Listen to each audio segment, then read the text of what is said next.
face, girl, I want your body with a little uchiwali. Keep it creamy like some coffee. That's word, I want your body. The stage name could be Ferrari. You're locked in with Atlanta's hottest hip-hop station. The Hype 87.3. That's right. It is your girl, TampaMystic, and we are live right here in ATL on the Hype 87.3. Listen, I got a superstar checking in. He goes by the name of Mike Mongo. What is going on? How you doing? Peace. Boom. Thank you for having me. No, thank you for being here today. It's a pleasure. Thank you, indeed. Absolutely. Introduce yourself. Peace, everybody. My name is Mike Mongo, a.k.a. Mizzo, member of the Sky Life Club, TSLC. From Boston, residing in Atlanta. Been here for a long time, so this is my second home. Most definitely. Musician, entrepreneur, business owner, but family man first, so that's me. Listen, I love it. Family always comes first. God, family, and then everything else falls in line, right? I feel like if you got those things in order, everything else falls in line, right? Absolutely. So you've been in Atlanta for about how long? I always tell you, my son is 16. He was born here, so I've been here for a long time. You don't look like you have a 16-year-old. Yo, I try to take care of myself, be in the gym and all that. You know what I mean? He drinks his water and minds his business. That's right. That's what it's all about. Absolutely. Man, you got a 16-year-old. How did fatherhood change your life? The funny thing is, I never wanted to have kids, but I knew that I was supposed to be somebody's daddy. Got you. Okay. Yeah. Why didn't you want to have kids? Just because I knew that going into pursuing a career in entertainment, not just music, can be strenuous. Missing birthdays, missing baseball games, football games, things like that. And I always thought about that even from a young age. Yes. But, being with the right woman who you want to build a life with, you want to share things with, you want her to bear your seed. And, that just happens, So I've always been around children my whole life. My mother, even to this day, my grandparents, they did foster care. Oh, wow. That's beautiful. Yeah. So I grew up with children all the time. Yeah. Very patient, firm but fair. But, I've always been good with kids. So I knew that I was supposed to be somebody's daddy. So do you want more? Nah, I'm good. That's too big of a gap, right? Yeah. Well, actually, I have 4. Oh, you have 4? I have 4, oh, yeah. Okay. So once I had 1, I was like, man, I don't even care no more. Yeah. I got you. So you were using the scenario to describe how long you've been here because of your son's age. Yeah. Understood. Okay, so you have 4. Fair enough. No, I'm good. I don't need no more. You have any daughters? I have 1 daughter, yeah. So she got a girl. You're a girl dad. Yeah. How did that change your perspective having a baby girl? I bought my house because of her. Okay. Yeah, like before, we just had the 2, Michael and Carmichael. Those my boys. And when my wife got pregnant with Carmela, I was like, you know what? I can't have her in the townhome. She got to have her own room. Yeah. You know what I'm saying? Actually, we was living in Peachtree Corner. We was living far from here. Oh, yeah, right around. Yeah, it's a nice area, too. Yep. And I was like, let me just go ahead and buy a house. Yes. So I bought a house out in deep and Gwinnett away from everybody. So she was my motivation behind that. But other than that, she's rough. She's a girly girl, but she's rough.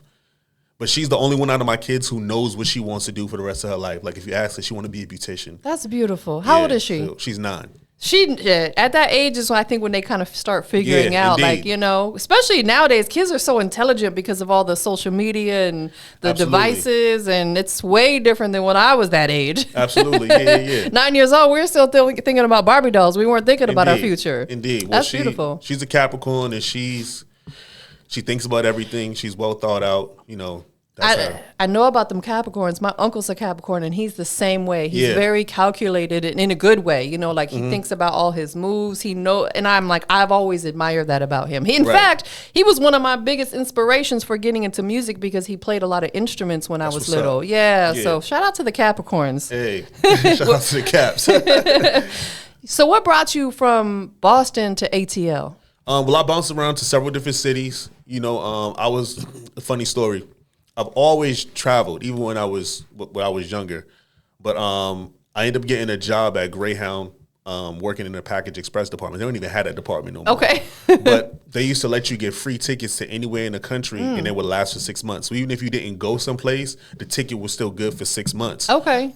So I would get tickets to different cities and just go. Philly, I go to Montreal, I go to Toronto. I never thought about coming to Atlanta until I was in Toronto. And I was it was in the wintertime too. I was in Toronto for a couple of weeks, and I was just kept seeing Atlanta pop up on TV, and I was like, yo, I wonder what's going on down there. Yeah. I gotta go check it out. Yo, at this time I'm like 17. Like I was young. Yeah. You know what I'm saying? And I hopped well, I rented a car from Montreal to Toronto.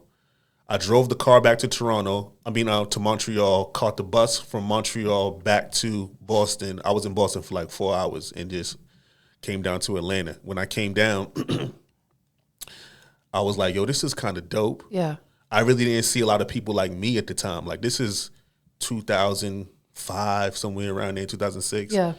And I was like, yo, I can come down here and get busy. No, facts. Because I saw how they was moving independently, and that's what attracted me the most. Yes. You know, like I've always been on the indie grind. Like I've always been someone who read books about the music industry. You know, coming from Boston, we're very much so education first city. Yeah. A lot of people know that about our city. So I've always educated myself on the business of music from an early age.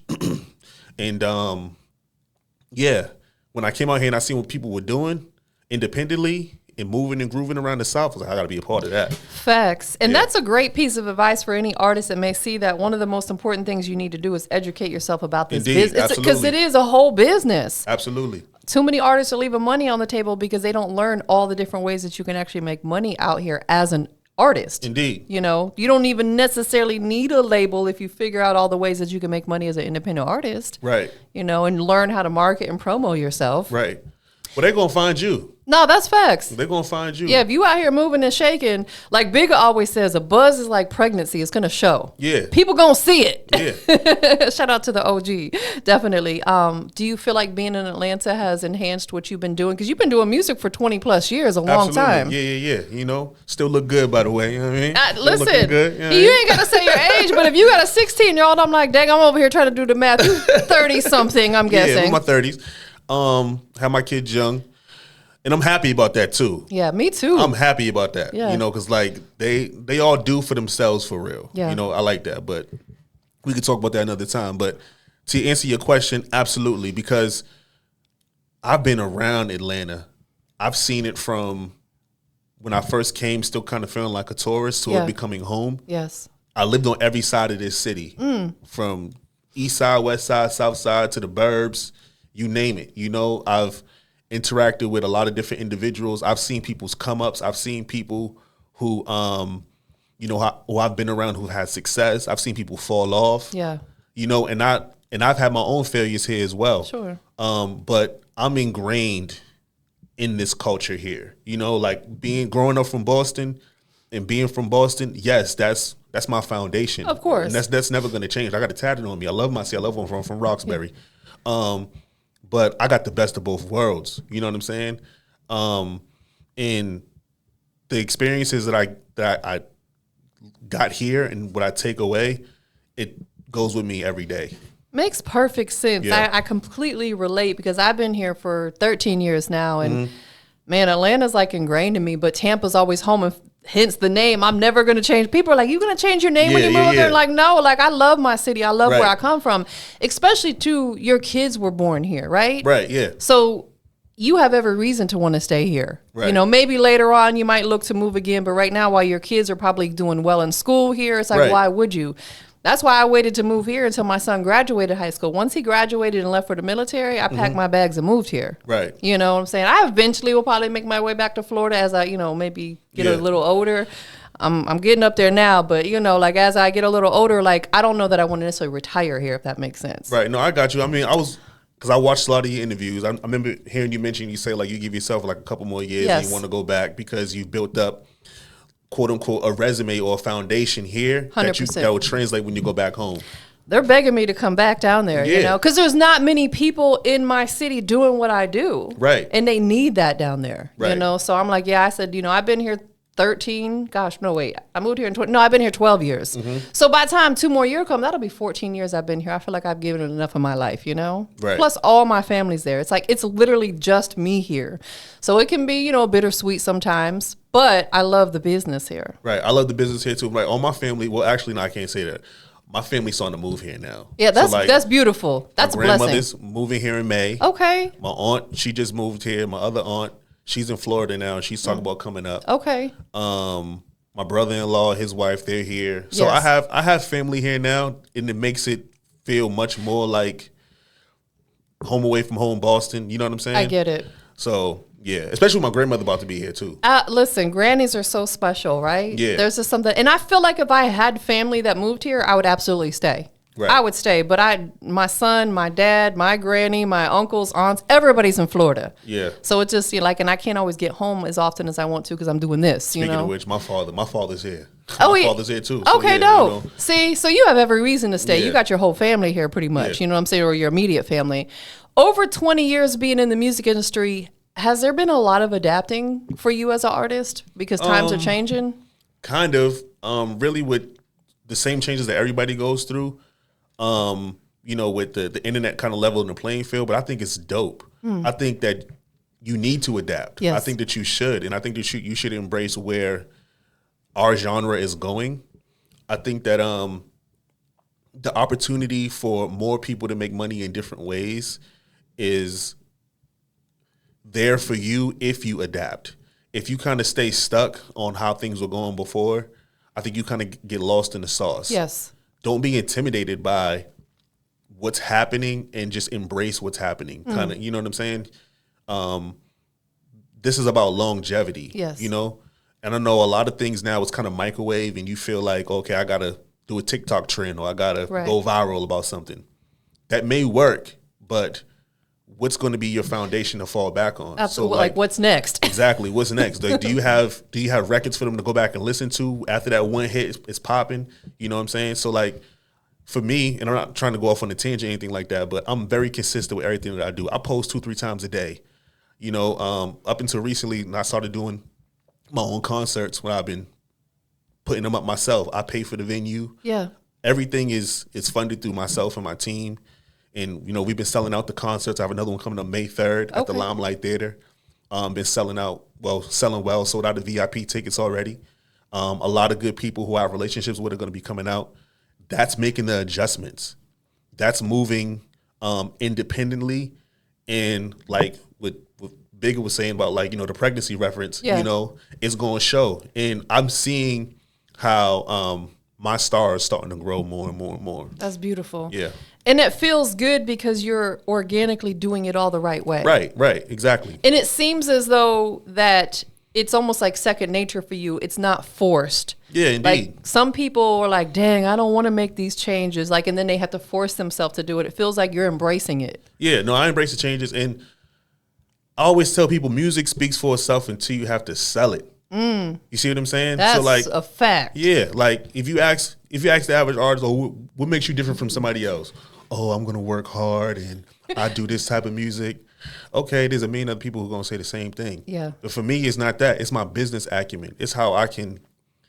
It doesn't matter if it's a room of 100 people. I'm gonna stand out just because how my energy. You know what I'm saying? I treat people how I want to be treated. You know, I know how to network and work a room. Yes. You know, I know how to set the standard by setting the example. So for me, you can miss me with that. Oh, I'm different. Nah, like everybody make good music nowadays, homie. You know what I'm saying? That's facts. It has to be something else. Absolutely. Where did you get this confidence from? I always knew. Yeah. Like, has it always been since a youngin'? There's nothing that anyone could ever tell me that I wasn't going to be successful in music. I love it. I'm living my dream already. Yeah. I'm just not the part of the dream I want to be at. Understood. So I've seen people have success. I've seen people have hit records. I've seen people make millions of dollars, and I've applauded them. I've been happy for you. Yes. Because I know my time is coming, and it's going to be bigger than what yours was. So I don't hate on anybody. I support anybody. And I'm not the type of person to not gatekeep or keep information or game from you. I'll tell you. That's right. Because just because I tell you doesn't mean you're going to move and groove like how I do. For example, I was just in Boston for a few days. Every day I was working. Not one rapper or anybody who I knew came out to collab, do anything. And I wasn't charging anybody. I was doing everything for free. Videos, for photos. One day I worked from 1 p.m. to about 11, almost midnight at night. I haven't even posted any of that content yet. Matter of fact, you hit me, and I'll tell you I'm getting on the plane. You know what I'm saying? Yeah. Moving and grooving. Yep. going off no sleep. I come in here, I don't have a crew of people around me. I keep the same people, and they move in the shadows. You know what I'm saying? That's how I move. Yeah. You see, I don't have a group of people with me either. Like, I feel like oftentimes I do my best work when I'm solo dolo. Right. Because having too many people around becomes a distraction. Indeed. We need a team, but in certain situations. Right. Like, that's why I tell artists when they come to interview, don't bring more than 2 people, because I've seen it happen. They'll want to walk in with 5, 6, 7 people. It becomes a major distraction. Yeah. People are in the background talking, trying to tell them something as they're interviewing. And I'm like, bruh, like, that's why I'm like, don't bring more than 2 people. They're going to sit in the front. Yeah, indeed. It becomes a distraction. I believe, wholeheartedly, I believe that. Yes. You know, and I want to make a lasting impression, like I said, when I go into a room. Like when I came in here, especially if I'm going to in the presence of a woman, I'm gonna bring you some flowers. I'm gonna bring you something. You know what I'm saying? Absolutely. And thank you for that, because women appreciate that. Yeah. Women often, I can't speak for all women, but the grown women, they appreciate the little things. Yeah. The little things, and it's not even necessarily something of monetary value. It's the little things that women appreciate. And I'm sure grown men, same thing. Yeah, right. Well, this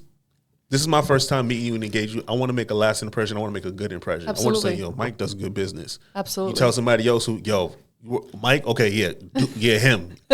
Sign him up. You see what I'm saying? He was on time. That's what I want my reputation to be that. And up until this point, it has been that. Absolutely. Yeah. And that's something that we have to take seriously, especially because you're an entrepreneur. Right. We have to take that seriously, because that's all we have out here. Indeed. That's all we have, like our face card and our, resume that we build along the way. That's all we have. Indeed. Absolutely. Are you interested in doing other genres of music at all?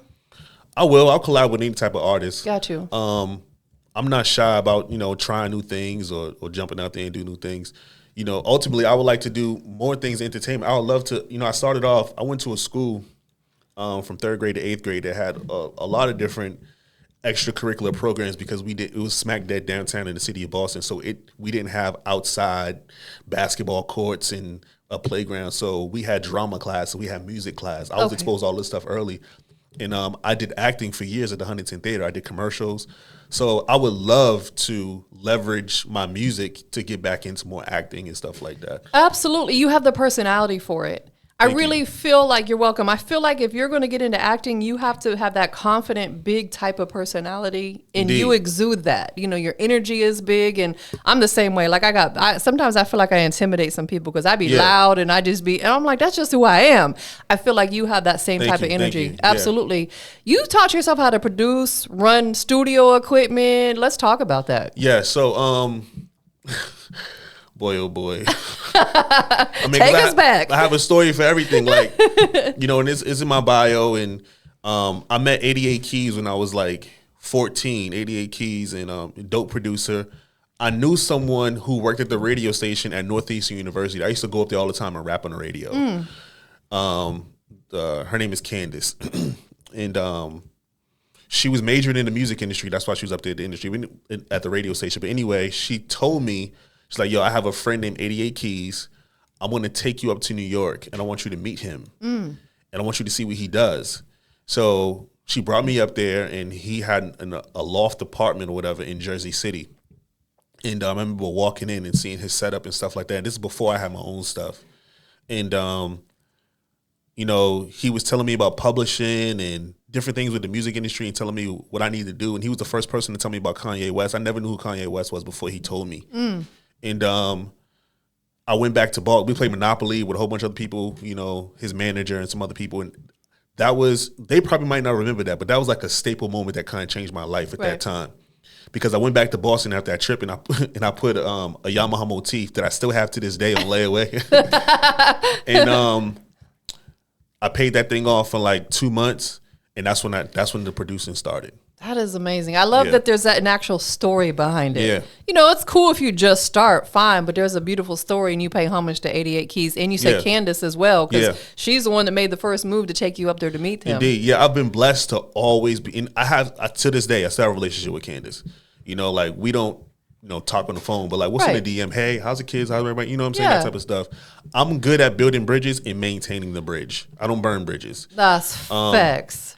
So I've been blessed along this journey to know some very instrumental people who I didn't have to ask for help. Yes. They've always seen my drive, my determination, and be like, hey, let me extend the branch and kind of help you out and show you how to do this, that, and the third. And I didn't abuse it, and I still don't abuse it to this day. And that's what's kind of helped me trickle along.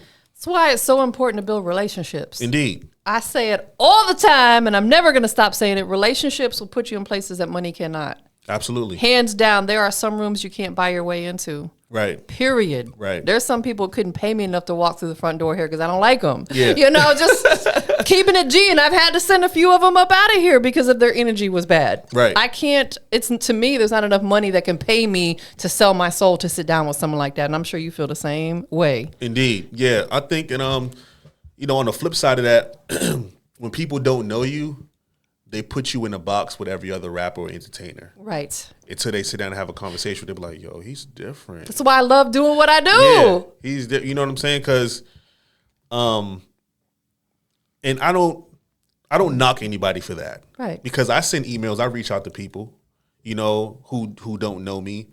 They might go check out my Instagram, but are they really looking and investigating, or are they just looking at the numbers? Because some people just look at the numbers. Right. They look to see, is this real? Is it organic? Are these bots? Is it all authentic? But when they have a conversation with somebody like me, he's a real one. Yes. It feels refreshing. It feels like, damn, where he been at?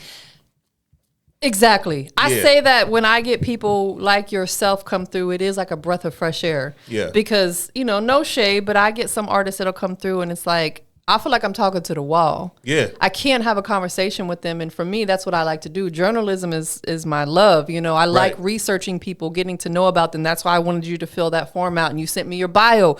All that is important to me because I want to know who I'm talking to a little bit before I even sit down with you. Indeed. Now, once we sit down, I could dig a little bit more. Right. I love that. Tell us about your record label. So, I have a subsidiary. The subsidiary is the Skylife Club. Okay. The foundation is MGE Merge Records, which is named after my grandfather. His first name was Merge. Okay, dope. Yeah. And my publishing company is Baby Merge Publishing through BMI. And I really run with, saying MGE Merge, that doesn't sound fly. You know what I'm saying? But the Skylife Club TSLC is what the crew is. Okay. And the crew is videographers, photographers, and we have no rappers besides myself, but we have a songstress by the name of Tara Monique. She's here in Atlanta? She's here in Atlanta. She's on the record Best Love and a lot of the records that we've done together. She has her own solo single out right now called Good Love. Okay. And she's doing wonderful things. And we're just moving as a crew. We have a DJ Uptown. Got to shout out Uptown. Shout out Uptown. And so we're moving as a crew, keeping everything so kind of small at the time being, because the financial portion, you're going to spend more than you're going to make at on this level. Absolutely right? Correct. So we kind of try to spread the love around, but try to be strategic and make good business decisions. I think what you said, I just want to key on it. When you are still somewhat in the building stages, we're not at the Walmart levels yet, or whoever, these big Fortune companies are, Fortune 500 companies. You have to keep your team a little bit smaller. Indeed. Because the overhead becomes ridiculous and then nobody's making money. Right. You're constantly spending money, and the goal is to at least get to the point where you're able to survive off of it, Break even at least. And then get to the point where you can potentially do it full time. Mm-hmm. Is this a goal of yours to do this, what you're doing with your businesses full time? Right. Well, I'm close now. Yeah, good for you. I'm very close now. Like I said, we're putting shows up. I'm not waiting for anybody to book me.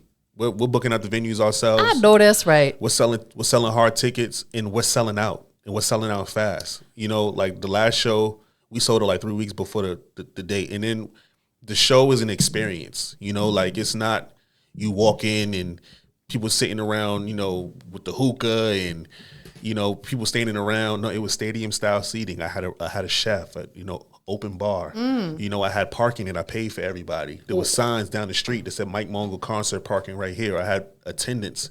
Like it was an experience from beginning to end. I had somebody there who was taking care of the bathrooms and getting trash and stuff like that from all my guests. You know what I'm saying? So it was an experience from beginning to end. And you know what the club scene is like in Atlanta?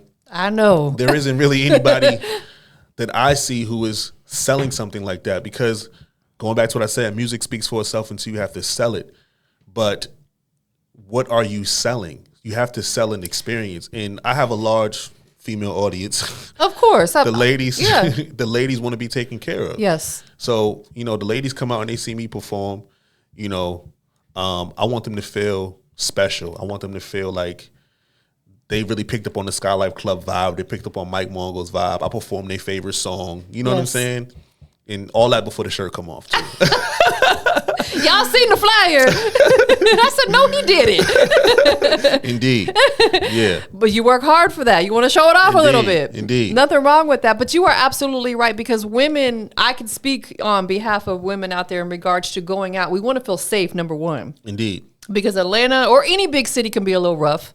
When I first moved here, my car got broken into 3 times in the first year. So it made me feel a little unsafe. So it's like, we want that experience. Like you said, you took care of the parking. You got people keeping the bathrooms clean. It's an experience. Right.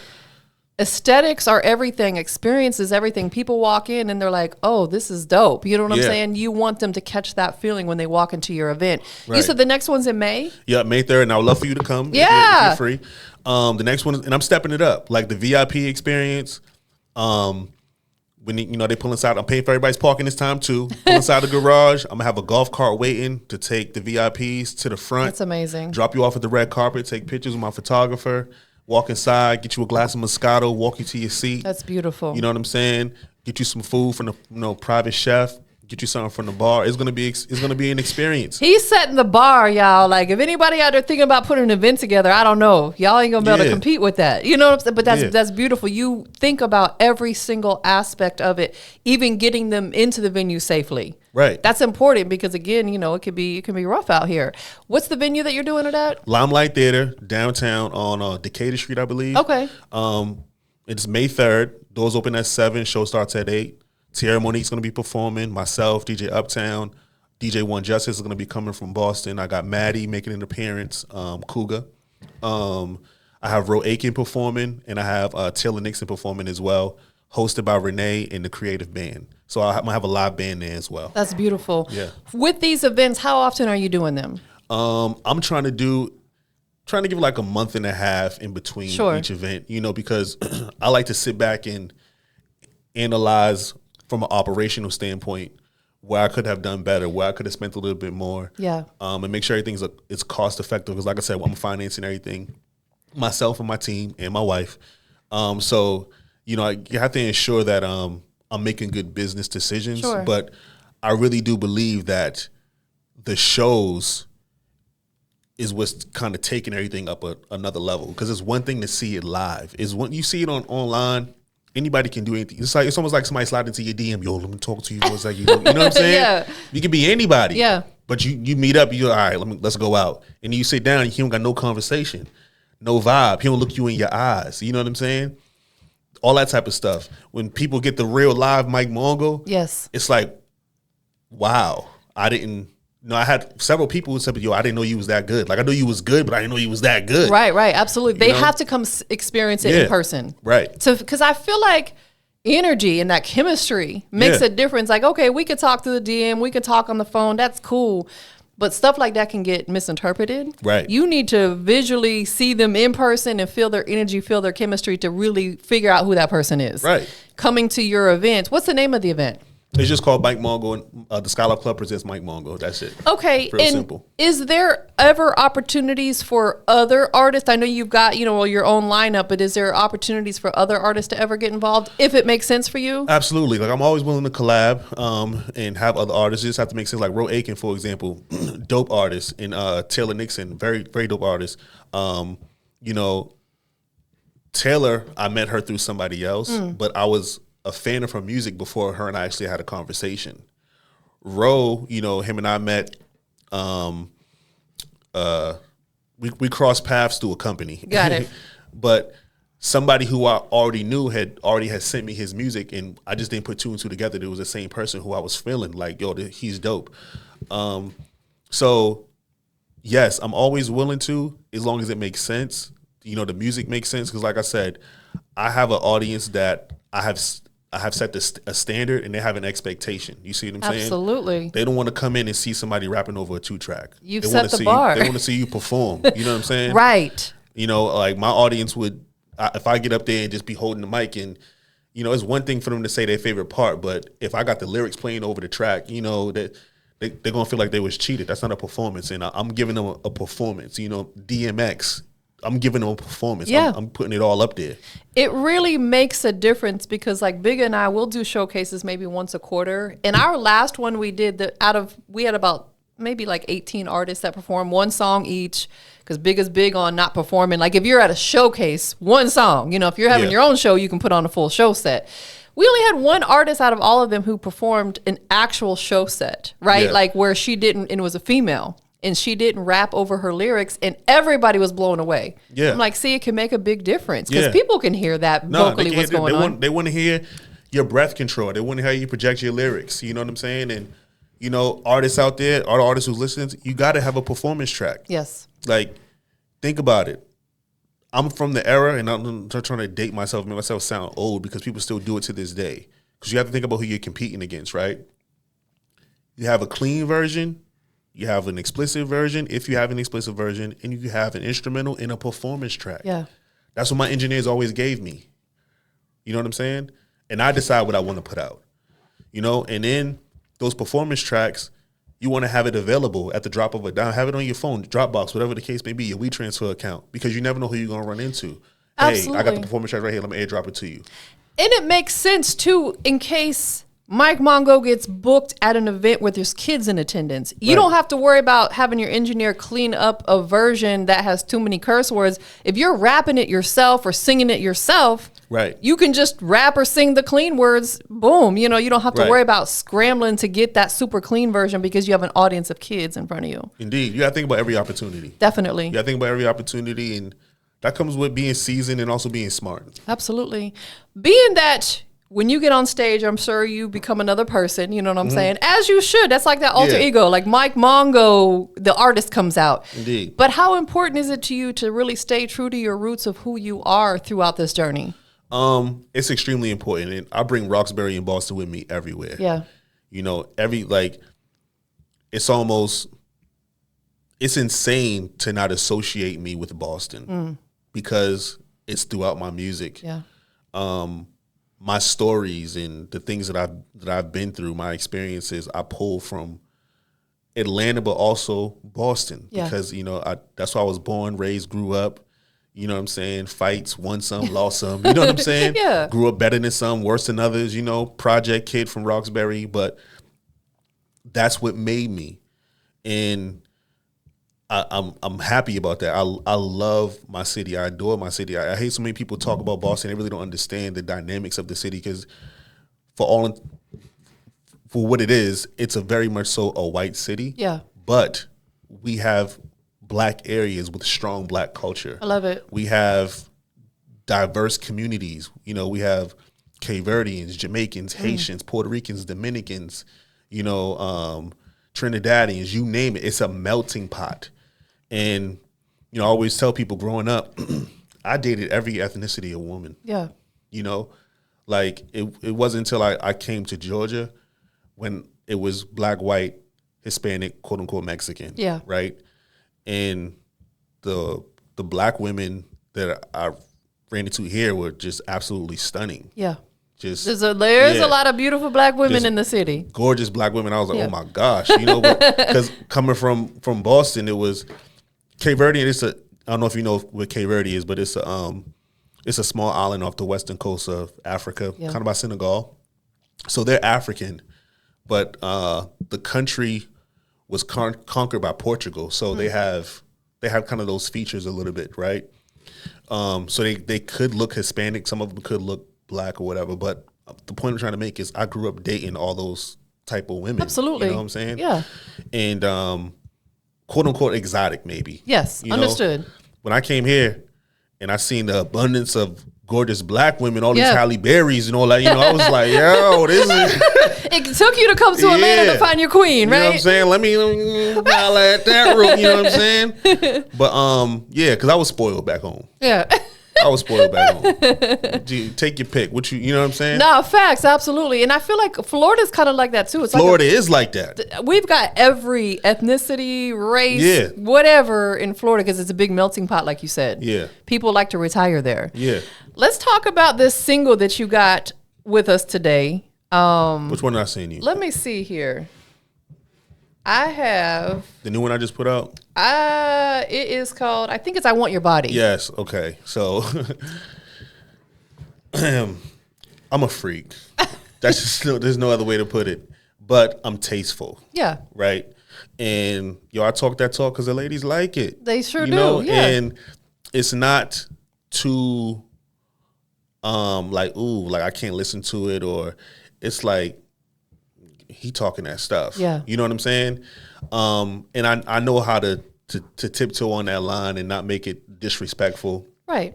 And even like the video is very tasteful. Yeah. Like I'm not the artist that you're going to see 100 chicks twerking and all that other stuff. Yeah. I like to leave a little bit to the imagination.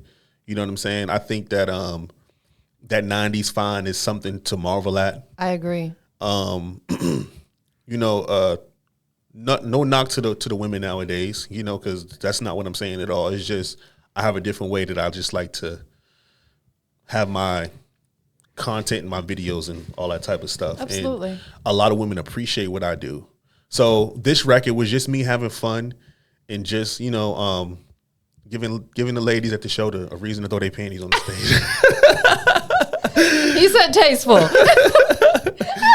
No, listen, absolutely, because listen, I consider myself a true OG. I graduated in '92, so that '90s era of R&B, man, I don't care what y'all say about R. Kelly. He's one of the greatest to ever do it. Like just that whole, H-Town and the list goes on. I love that era of music. So like that's the type of vibe that you're presenting.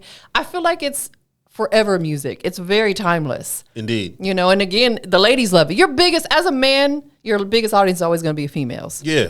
So you got to artists who don't know that nowadays they don't get that. You got to cater to the ladies. Yeah. Well, let's check out the record. Before we do, where can people keep up with Mike Mongo on your socials? You can find me everywhere at Mizzo is legit. That's MIZZOIS legit. At Mizzo is legit. You can play the explicit version on your air?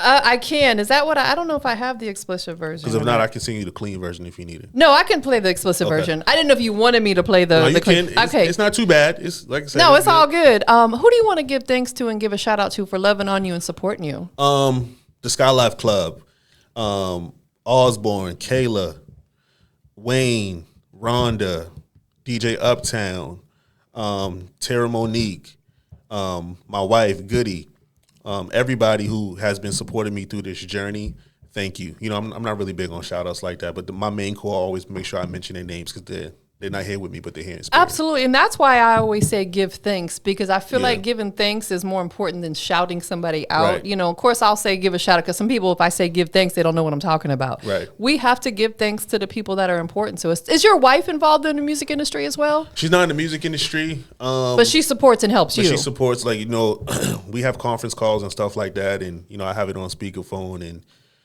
she'll always give her input. She'll always help. She'll rally her homegirls to get behind me, and I appreciate that. That is so dope. That's extremely important. She's a confident woman. She understands that some of the stuff that I do is for the ladies. And, of course. But she's doing what she's supposed to do. She's helping push this thing forward. You Absolutely. know what I'm saying? She sees the big picture, and we've been together for a long time. We've grown together since we were teenagers. So, yeah, I guess say teenagers, late teens.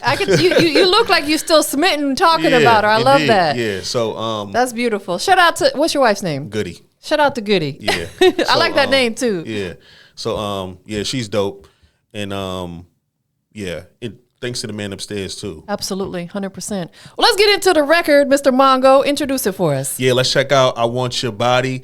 Get online, stream it everywhere where streaming platforms, wherever you stream your records, and then go check out the video. The video's fly. Yep, y'all stay tuned.